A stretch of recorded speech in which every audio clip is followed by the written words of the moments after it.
أعوذ بالله من الشيطان الرجيم. بسم الله الرحمن الرحيم. وإن كان رجل يورث كلالة أو امرأة وله أخ أو أخت فلكل واحد منهما السدس، فإن كانوا أكثر من ذلك فهم شركاء في الثلث من بعد وصية يوصى بها أو دين غير مضار، وصية من الله والله عليم حليم. آمنت بالله صدق الله مولانا العظيم.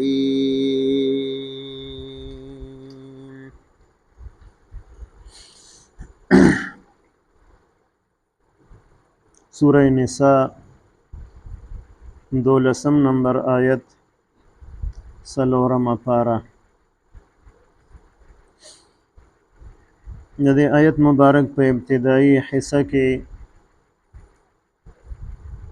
د خاوند په مال کې د ښځې څومره حصہ رسی نو د هغې ذکر یو کو چې اولاد نه وي نو 4مه حصہ د خاوند په مال کې، او چې اولاد وي نو بیا 8مه حصہ. دغه شان د ښځه مړه شوله، خاوند پاتې شو، نو د هغه د دې خپلې بیبي په مال کې چې اولاد نشته دی نو 1/2 حصہ ده، او که اولاد شته دی نو بیا 4مه حصہ. او دغه شان د هغې نه مخکې د مور او پلار حصې ذکر شوې چې کله اولاد وي د مړي نو بیا د مور او پلار دواړو شپږمه حصہ کېږي، باقي 4 حصې به په اولاد باندې تقسیمیږي.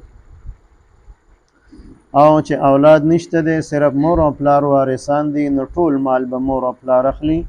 3مه حصہ د مور او باقي 2 حصې هغه به پلار ته میلاویږي. او بیا 3م صورت ذکر کړی د مور او پلار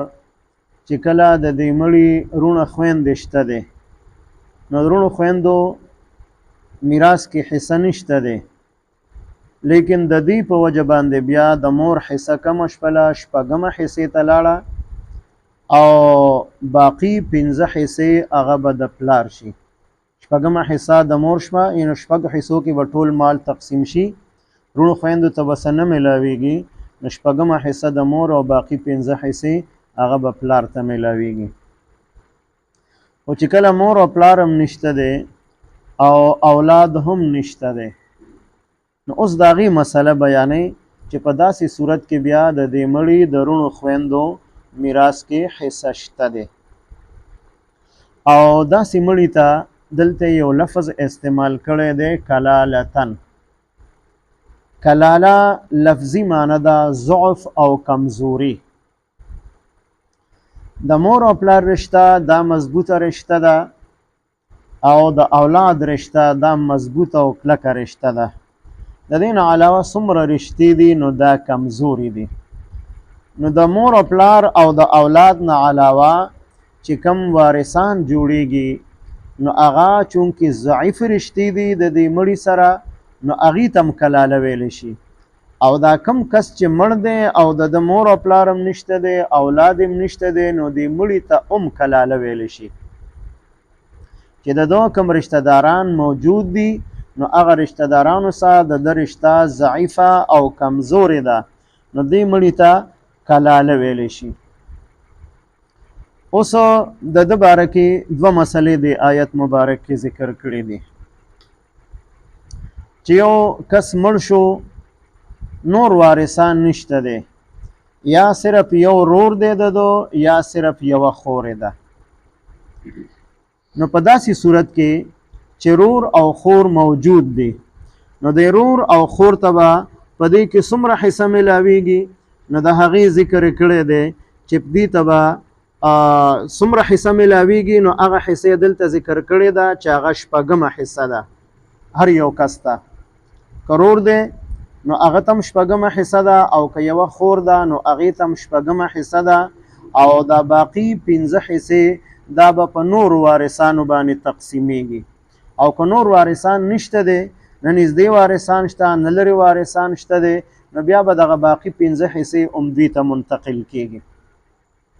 دا خو یو مسله ذکر کړله او دلته او بیا دویمه مسله ذکر کوي چې که چېرې د یو نه زیاتو یو مسله خو ذکر کړله چې یو رور پاتې دی وارث یا یو خور پاتې ده د دوانو حصه یو شانتې ده شپږمه حصه ده اوس د یو نه زیات دی دوه دی یا درې دی یا څلور دی هر څومره چې دی نو بیا د هغې دپاره 1/3 حصه ده په 1/3 حصه کې به دا ټول برابر حصه داري په دې کې به د مذکر او مؤنث حصه کې فرق بني د میراث په اصولو کې مذکر مؤنث په اولاد کې د هغې په حصو کې فرق وي او الک ته دوچن حصه ملاویږي جنې ته یکچن حصه ملاویږي او دې ځای کې چې کومه مسله ذکر کړې ده نو که شپږمه حصه ده نو دا به که الک وي او که جنې وي وارثو هغې ته به یو شان ملاویږي او که دا درېمه حصه ذکر کړې ده نو دا درېمه حصه به په دې رونو خویندو کې هر څومره چې دي نو هغه به یو شان تقسیمیږي په هغې کې به د هلک او د جنې فرق بني خو دلته چې د کوم رور او خور مسله ذکر ده نو رونه خویندې په 3 قسمه باندې کتابونو ذکر کړي دي یو دا چې مور او پلار دواړو کې شریک وي سکه رونه خویندې وي چې هغې ته په عربی کې په کتابونو کې عینی او حقیقي رونه خویندې ویلی شي د هغې مسله د دې صورت مبارک په آخر کې ذکر ده هغې کې بیا فرق شته دی په حصو کې دویم قسم رونه خویندې هغه دي چې مور جدا جدا ده او پلار یو دی لکه د یو سړي په نکاح کې دوه بیبیانې دي نو د یوې بیبي نم اولاد دی د بلې نم اولاد دی نو دا رونه خویندې دي ناسکه رونه خویندې دي یو بل څخه مور جدا ده او پلار کې یو شانتي دي پلار یو دی نو دې ته ویلی شي علاتی چې صرف پلار شریک دی او میاندې جدا جدا دي نو دغه علاتی او عینی رونه خویندې د هغې مسله هغه هم د کلاله په صورت کې د دې سوره نساء په آخر کې بالکل ذکر ده د هغې بیا د حصو تقسیم هغه جدا دی هغه داسې نه څنګه چې دلته ذکر دی او دریم قسم رونه خویندې هغې ته ویلی شي اخیافي هغه رونه خویندې دي چې پلار جدا دی خو مور یوه ده مثلا یو زنانه ده چې هغه واده شوله او د هغې خاوند نه بچي پیدا شو بیا هغه ورله طلاق ورکړل یا هغه مړ شو او دی بیا بل خاوند سره نکاح وکړه دی د هغه نم بچي پیدا شو نو دا بچي رونه خویندې دي دا ټول په مور کې شریک دي د یو مور نه پیدا دي خو پلار جدا جدا دی نو دې ته اخیافي رونه خویندې ویلی شي او د ټول امت په دې باندې اتفاق دی چې دلته دا کومه شپږمه حصه ذکر ده یا درېمه حصه ذکر ده نو دا د اخیافي رونو خویندو مسله الله پاک ذکر کړې ده چې کوم په مور کې شریک دي د علاتی او د عینی او حقیقي رونو خویندو مسله هغه بیا د دې صورت په آخر کې به ذکر کیږي هلته به تفصیل بیان شي چې هغې ته به څومره حصې میلاویږي نو دې ځای کې صرف اخیافي رونه خویندې دا د میراث په اصولو کې د دې حصې دا د هلک او د جینۍ یو شان حصه به رسي دې کې به د هلک او د جینۍ حصه کمیږي زیاتیږي نه او د حضرت عبدالله بن مسعود رضی الله تعالی عنه او د حضرت سعد بن ابي وقاص رضی الله تعالی عنه په قرت کې وله اخ او اخت د دې نه پس دا کلمه ده من امه چې دا ټول د یو مور اولاد وي نو دا ټول بیا په حصو کې برابر دي دي ته به یو شان حصه ملاویږي اوس نه مور او پلار شته د دې مړي نه اولاد شته دی، نو په داسې صورت کې چې یو ورور دی یا یوه خور ده نو دواړو ته به شپږمه حصه میلاویږي، او که د یو نه زیات دي یو ورور یو خور دي یا دوه ورونه دي یا دوه خویندې دي یا دوه ورونه یو خور ده یا هر څنګه چې دي، نه هغې دپاره بیا درېیمه حصه ده د ټولو دپاره، او په دې درېیمه حصه کې به هغې ټول شریک وي، دا به په هغې باندې یو شان تقسیمیږي، د هلک او د جینۍ په حصه کې به فرق نه وي.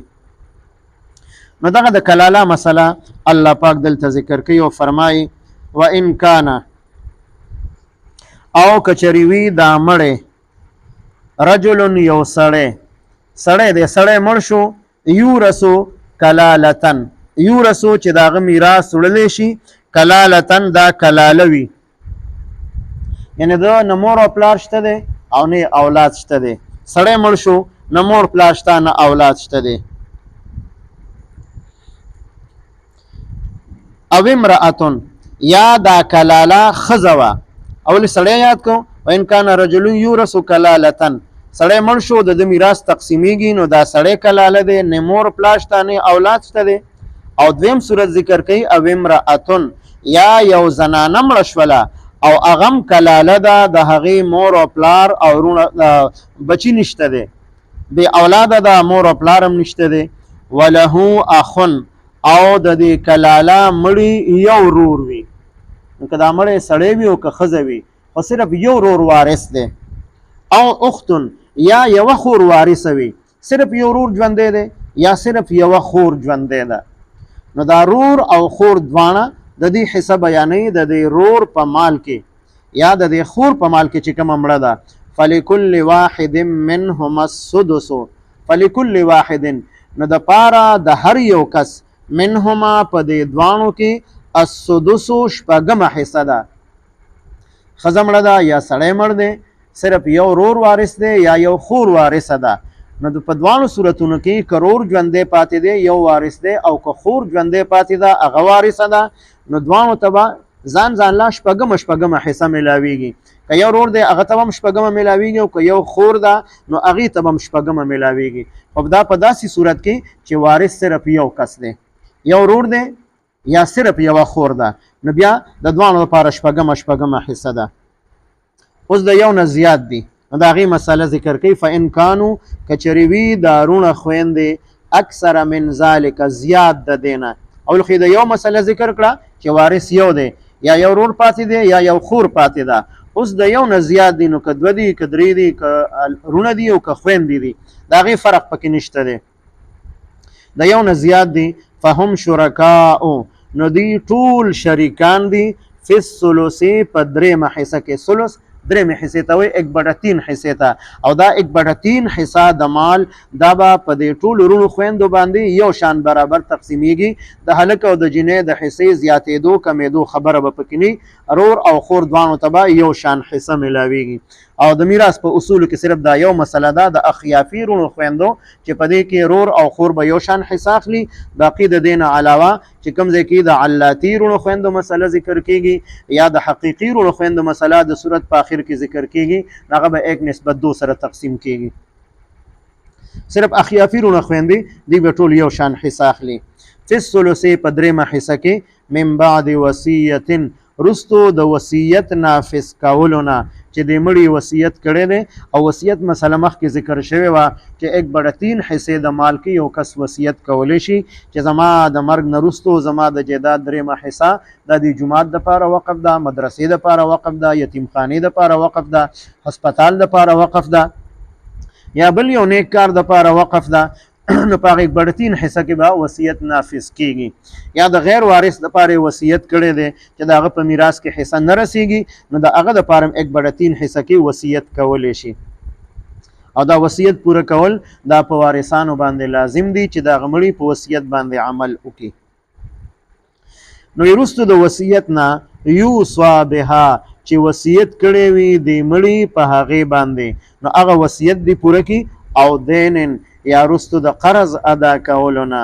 اول د تجهیز او تکفین مسله ده، د مشترکه مال نه، بیا د هغې نه پس قرضې ادا کول دي، بیا په 3 نمبر کې وصیت نافذ کول دي، او 4 نمبر کې بیا به د میراث تقسیم کیږي چې کوم شرعي وارثان دي نو هغه وارثانو ته به د میراث حصې ملاویږي. خو بعضې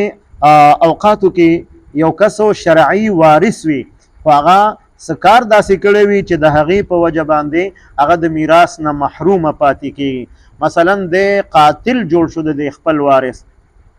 د پلار په مال کې د دې زوی حصه وه خو دا زوی راپاسېد او پلار یې قتل کو، نو اوس به د قاتل ته د دې پلار په مال کې حصه نه میلاویږي، شرعا د محرومه پاتې شو. باقي بچو ته میلاویږي، خو د کوم چې قتل کړی دی او قصدن عمدن کړی دی نو د ته بعد په میراث کې حصه نه میلاویږي.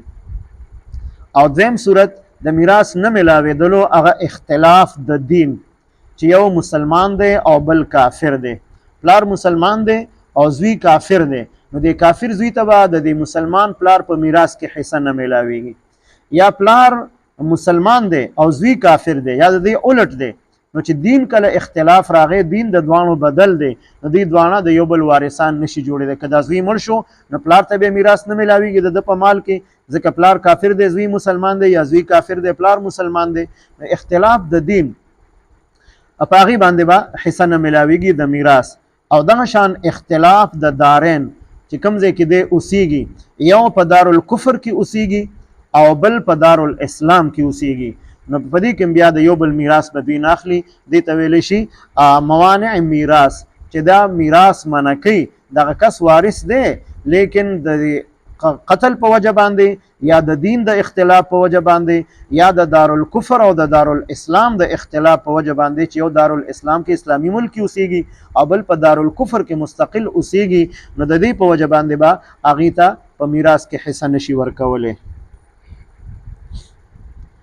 نو دریمه حصه کې د وصیت جاری کیږي 1/3 حصے د مال کې، که زیاتې کړی دی نو زیات کې به نه جاری کیږي بلکې 1/3 حصے پورې به عمل درآمد کیږي. غیر مضار، چې نه نقصان رسون کې د مړې وارثانو ته، چې دا وصیت د دې دپاره کوي چېرې دا وارثان دا زما نافرمانه دي، دا زما تابعدار نه دي، او دا وصیت دې دپاره کوم چې به دوی ته پکې حصه میلو نشي، دا نیت د دخه نه دی. نو که زیات د 1/3 حصې نه زیات کړی اخواسم نه نافذ کیږي، خو که 1/3 حصه کې هم کړی دی نو وصیت خو به نافذ شي، خو چونکې د ده نیت خراب دی، د وارثانو حصې کمول غواړي دی، نو په دې باندې به دی ګناهګار وي.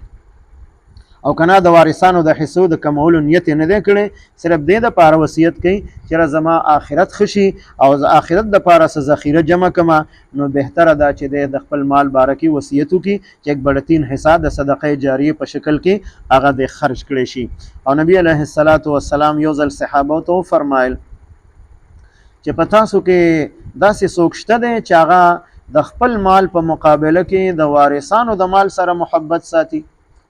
نو ټول ویل چې یو قسم داسې نشته دی. نبی علیه السلام فرمایي چې تاسو ټول د وارثانو د مال سره محبت ساتئ د خپل مال په مقابله کې.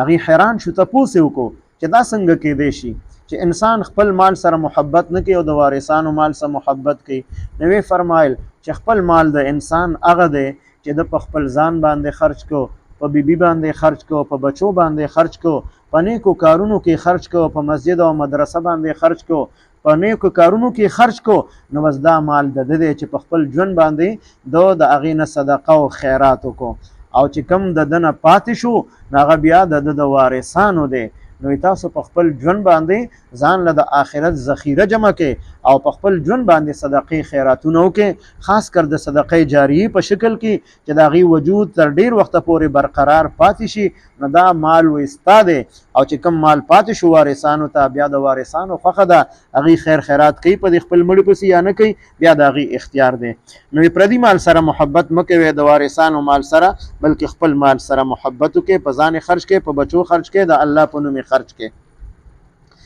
چې وارثانو ته نقصان رسول د دې مړي د وصیت غرض او مقصد نه وي. او دغه شان د حضرت عمر فاروق رضی الله تعالی عنه په دور خلافت کې د یو کس په نکاح کې 4 بیبیانې وي او هغې ټولو ته طلاق ورکو او ټول مال جیداد د خپلو بچو ته منتقل کو. حضرت عمر رضی الله عنه هغه راوغوښتو او ورته وفرمایل چې د طلاق نه رجوع کا، د خپل بیبیانې واپس په خپل نکاح کې به حال وساته، ځکه ستا مقصد د بیبیانې د مال او جیداد نه د میراث نه محرومه کول دي، نو دا ستا دپاره جایز نه دي. هغه د هغې طلاق نه رجوع کړله او کم مال چې خپلو بچو ته ورکړی نو واپس یې د هغې نه واخیسته او بیبیانو ته خپله حصه، بچو ته خپله حصه، په هغه نسبت تناسب باندې تقسیم د مال وکړو. نو یو وارث و که هغه فرمان بردار دی او که هغه نافرمانه دی، بعضې وخت کې پلار یا مور ووایي دا بچی ما عاق کړی دی، دا زما نافرمانه دی، نو په دې باندې دی د میراث نه محرومه کېږي نه. که بچی تابعدار دی او که نافرمانه دی، د هغه د مور په مال کې د پلار په مال کې هغه برابر حصه ده، چې کومه حصې کېږي هغه به هغه ته میلاویږي.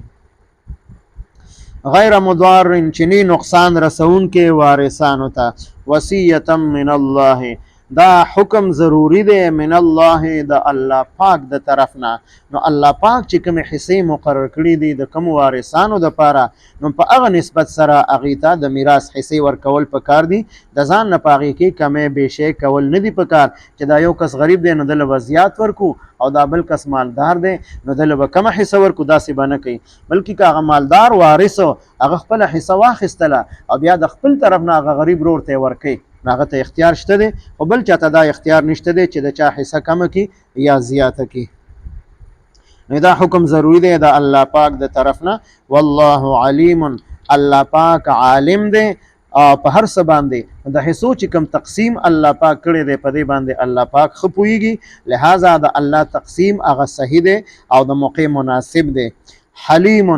او برداشت کوونکی دی چې خلق نافرمانه کوي، میراث د شریعت په اصولو نه تقسیموي، رونه ټول مال باندې قبضه وکړي، خویندې محرومه کړي، خو الله پاک فوري سزا ورله نه ورکوي. نو دا د الله پاک د هغه حلم صفت نتیجه ده چې صبر ورته کوي، چې کیدای شي دی د خپل ځان اصلاح وکړي، د خپلو خویندو ته هغې ته په د خپل مال جیداد کې د مور او پلار هغې ته خپله پوره حصه ورکړي. وان کان رجل او که چېرې وي یو سړی چې مړ شي، یورثو چې د هغه میراث تقسیمیږي، کلالتن هغه کلاله وي، او امرأتن یا زنانه مړه شوله او هغه کلاله ده، نه مور او پلار شته نه اولاد شته دی، وله اخن او د دغې کلاله مړي صرف یو ورور وي، او اختن یا صرف یوه خور وي، فلکل واحد منهما السدس نو د پاره د هر یو کس په دې دوانو کې شپږمه حصه ده. فإن کانو که چېرې دي اکثر من ذلک زیات د دینا، د یو نه زیات دي، دوه دي، درې دي، څلور دي، هر څومره چې دي، فهم شرکاء نو دوی ټول شریک دي فی الثلث په درېیمه حصه کې یو شان، درېیمه حصه به په ټولو باندې یو شان تقسیمیږي، د رور او د خور حصه به کمیږي زیاتیږي نه. من بعد وصیت